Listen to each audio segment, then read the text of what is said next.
नमस्कार। आइए नवीन कालांश का प्रारंभ करें।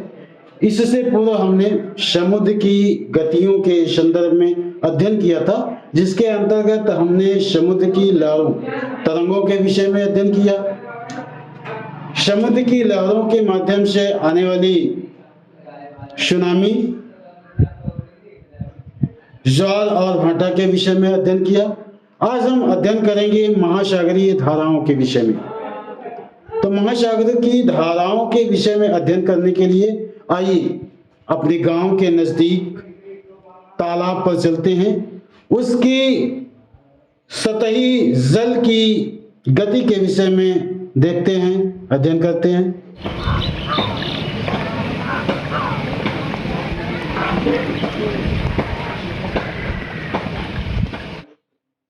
हमने गांव के तालाब का निरीक्षण किया।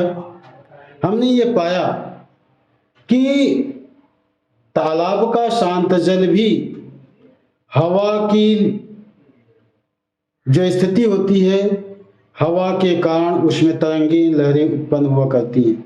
ठीक उसी तरह से हमारा जो ये ग्लोब है, हमारी पृथ्वी का अधिकांश भाग जो सागर का बना हुआ है, समुद्र का बना हुआ है, इसमें भी हवाओं के माध्यम से तरंगे उत्पन्न होती हैं, लहरें उत्पन्न होती हैं, और इन तरंगों और लहरों के एक रूप धारण करने पर महासागरीय धाराएं बनती हैं। एक निश्चित दिशा में, जैसे नदी आपने देखा होगा, नदी बहती है, तो एक निश्चित दिशा में नदी की तरह बहते हुए जल को हम महासागरीय जलधारा कहते हैं। महासागर में कभी कभी ये कम चौड़ी तथा तेज गति से चलने वाली धाराएं होती हैं, जो हजारों किलोमीटर तक की दूरी तय करती हैं। अगर देखा जाए तो इनका वेग 2 से 10 किलोमीटर प्रति घंटा होता है, जबकि कभी कभी ऐसी अवस्था आती है कि ये जल की जो धाराएं होती हैं, ये जल की धाराएं चौड़ी जगह घेर लेती हैं और इनकी गति जो है वो धीमी पड़ जाती है। तो इसे हम प्रवाह कहते हैं, जल प्रवाह कहते हैं। जब ये जल प्रवाह का रूप धारण कर लेती हैं, तो ऐसी स्थिति में इस जल प्रवाह की जो धारा होती है, इसकी गति जो होती है वो मंद पड़ जाती है, और इसकी गति जो है 1 किलोमीटर से 3 किलोमीटर प्रति घंटे की रफ्तार होती है।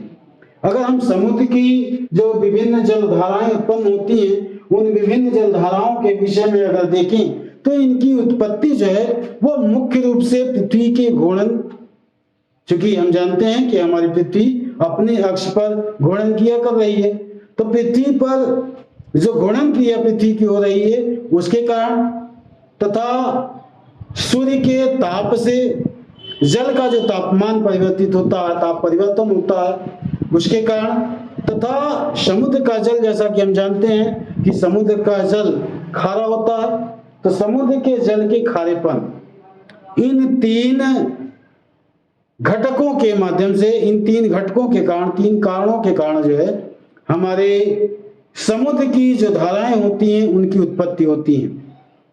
और अगर देखा जाए तो तापमान के आधार पर समुद्र की जो धाराएं हैं, ये धाराएं 2 प्रकार की होती हैं।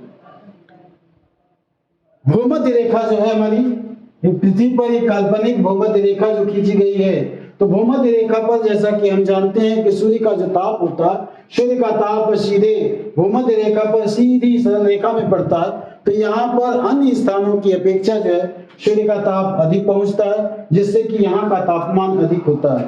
तो भूमध्य रेखा जहाँ की सूर्य का ताप अधिक पड़ता है, तो भूमध्य रेखा एक गर्म क्षेत्र होता है।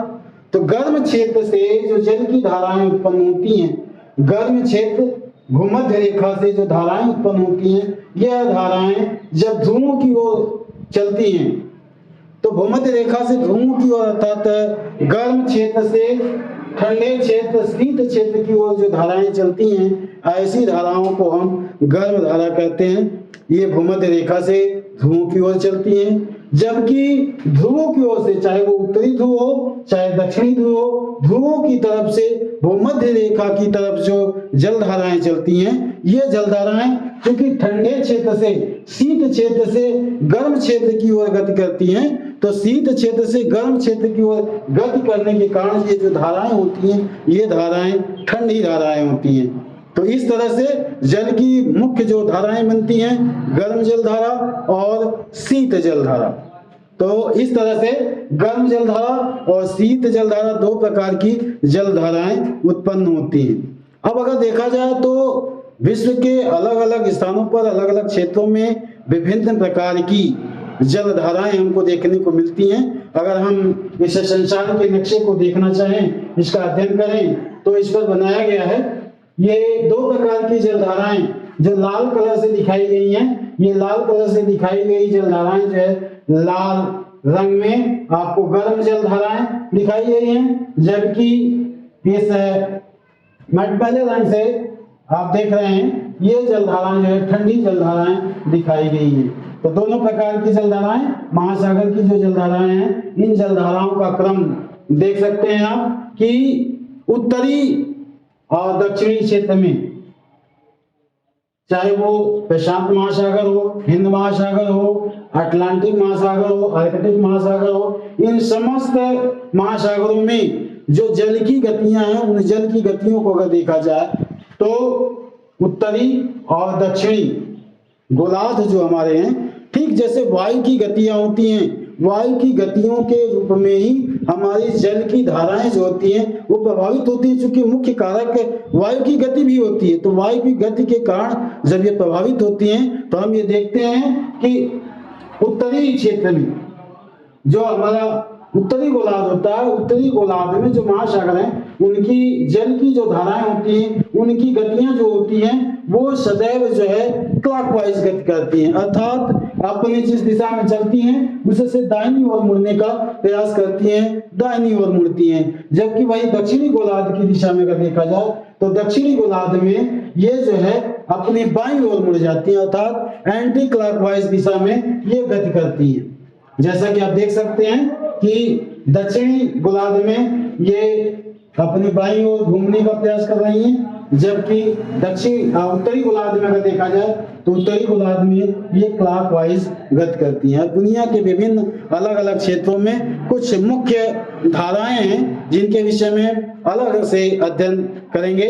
जैसे अगर देखा जाए तो गल्फ स्ट्रीम एक मुख्य धारा, गल्फ स्ट्रीम, ये गल्फ स्ट्रीम गर्म जल धारा की एक धारा, समुद्री धारा है, महासागरीय धारा है, जो कि अटलांटिक महासागर में ये जो है मैक्सिको की खाड़ी से, अटलांटिक महासागर के मैक्सिको की खाड़ी, ये जो उत्तरी अमेरिका आप देख रहे हैं, उत्तरी अमेरिका के मैक्सिको की खाड़ी से उत्पन्न होती है अटलांटिक महासागर में, और ये यहाँ से आगे गर्म जल धारा है, आगे बढ़ती है, यहाँ ये गल्फ स्ट्रीम कहलाती है। और पछुआ हवा जब चलता है तो पछुआ हवा के प्रभाव से ये न्यूफाउंडलैंड के पास जब पहुंचती है तो ये पुनः जो है पछुआ हवा के प्रभाव से पूरब की ओर मुड़ जाती है। पूरब की ओर मुड़ करके ये यूरोपीय क्षेत्र जो है हमारा यूरोप है, यूरोपीय क्षेत्र के तटवर्ती क्षेत्रों के किनारे से होकर के पुनः ये क्लॉकवाइज गति करती हैं। तो हम ये देखते हैं कि गल्फ स्ट्रीम की जो गर्म जलधारा चलती है, ये न्यूफाउंडलैंड से होकर के पूरब की ओर मुड़ करके ये यूरोपीय क्षेत्र के तटवर्ती क्षेत्रों से होकर के गति करती है। तो तटवर्ती क्षेत्रों में इसकी गति के कारण हम देखते हैं कि जबकि यह गर्म जलधारा होने के नाते यूरोपीय क्षेत्र के जब तटवर्ती क्षेत्रों में जब पहुंचती हैं तो इसके कारण ठंडी या शीत की अवस्था जब आती है तो शीत की अवस्था में भी जो है ये यूरोपीय क्षेत्र के, यूरोप के तटवर्ती क्षेत्र जो होते हैं, यहाँ पर गर्म जलधारा के प्रभाव से यहाँ का पानी, समुद्र तट जो है का पानी जो है वो जमने नहीं पाता है, जिससे कि पूरे वर्ष भर अगर देखा जाए तो यहाँ के जो पत्तन है, मुख्य बंदरगाह हैं, ये पूरे वर्ष जो है खुले रहते हैं, क्योंकि यहाँ का पानी जमने नहीं पाता है। जबकि अगर देखा जाए तो उत्तरी अमेरिका का जो पूर्वी और उत्तरी क्षेत्र माने किनारा है, ये जो है ठंडी के समय में अटलांटिक महासागर के जो किनारे के भाग हैं, ये उत्तरी अमेरिका के तटवर्ती क्षेत्र जो होते हैं, ये तटवर्ती क्षेत्र ठंडी के समय में जम जाते हैं।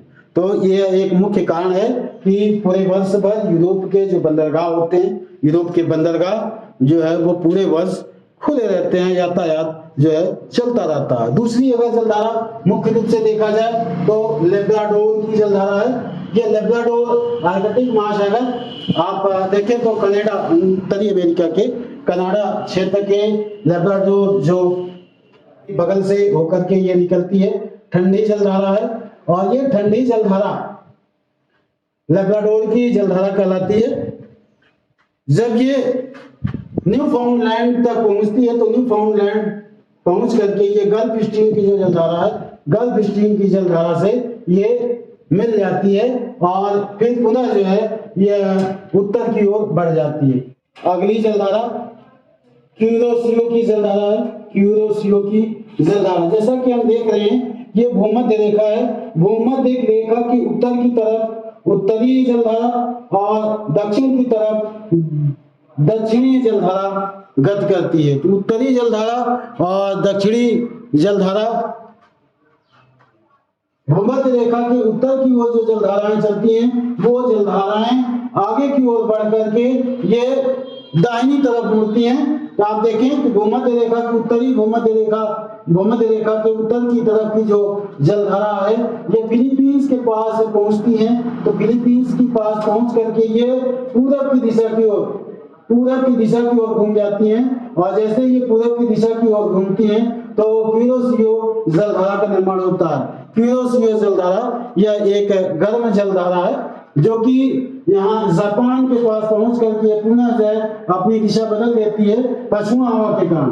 क्योंकि पछुआ हवा चलता है तो पछुआ हवा के प्रभाव से, वायु के प्रभाव से यह उत्तर की ओर चलने वाली भूमध्य रेखा के पास से जो उत्तरी जलधाराएं हैं, ये उत्तरी जलधाराएं जब जो है जापान के पास पहुंचती हैं तो यहाँ से पश्चिमा हवा के प्रभाव से ये अपनी दिशा बदल देती हैं और पूरब की ओर घूम जाती हैं। और प्रशांत महासागर की ये जलधाराएं, क्यूरोसियो जो जलधारा होती है, यह जो है एशिया महाद्वीप का जो पूर्वी और उत्तरी छोर होता है, पूर्वी उत्तरी छोर से यह आगे बढ़ करके आप देख रहे हैं उत्तरी अमेरिका के पश्चिमी तट तक पहुंचती है। और उत्तरी अमेरिका के पश्चिमी तट पर पहुंच करके ये कैलिफोर्निया की जलधारा कहलाती है। इसका नामकरण होता है, स्थान के आधार पर इनके नामकरण होते हैं।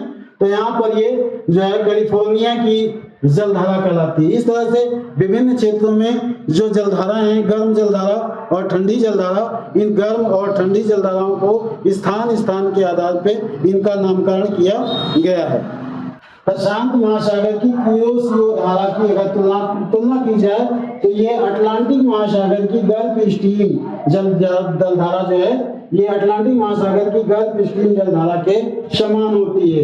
ये जो है एशिया महाद्वीप के, आप देखें अगर तो एशिया महाद्वीप के उत्तर पूर्वी क्षेत्र से चल करके ये उत्तरी अमेरिका के पश्चिमी छोर तक जाती है और पश्चिमी छोर पर जाकर के इसे हम कैलिफोर्निया की जलधारा के नाम से जानते हैं। आइए क्यूराइल की जलधारा के विषय में जाने।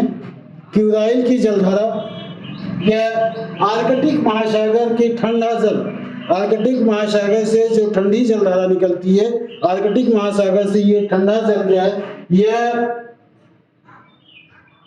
आर्कटिक महासागर से प्रशांत महासागर का जो गर्म जल होता है प्रशांत महासागर में लाया जाता है।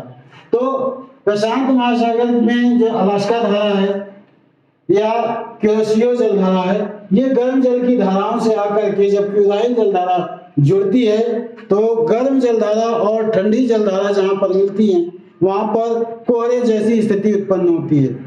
और ऐसी स्थिति यद्यपि यातायात के लिए, समुद्री जहाजों के लिए ठीक नहीं होता है, किंतु यदि देखा जाए तो गर्म जल और ठंडा जल जहां मिलते हैं वहां पर मछलियों के लिए, उनकी जनन क्रिया के लिए उपयुक्त स्थान मिलता है। और गर्म जल में एक प्रकार की जो घासें उत्पन्न होती हैं और जो खाद्य सामग्रियां होती हैं उनके माध्यम से इनकी पोषण अच्छी तरह से होता है।